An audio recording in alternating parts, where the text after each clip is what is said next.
Hello, good morning guys! Happy Tuesday! It's April 28, my mother's birthday.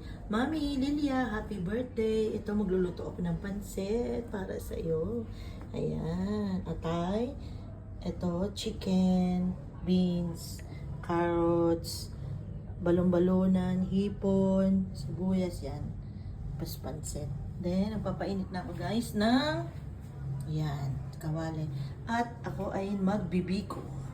Ay, hindi biko yung suman na sinaing, parang ganun. Ayan siya. First time ko yung gagawin. Ano ko lang yan? Idea, 'di ba? Yan, mamaya. Yan guys. See you later guys. Happy birthday, Mami Lilia. We love you.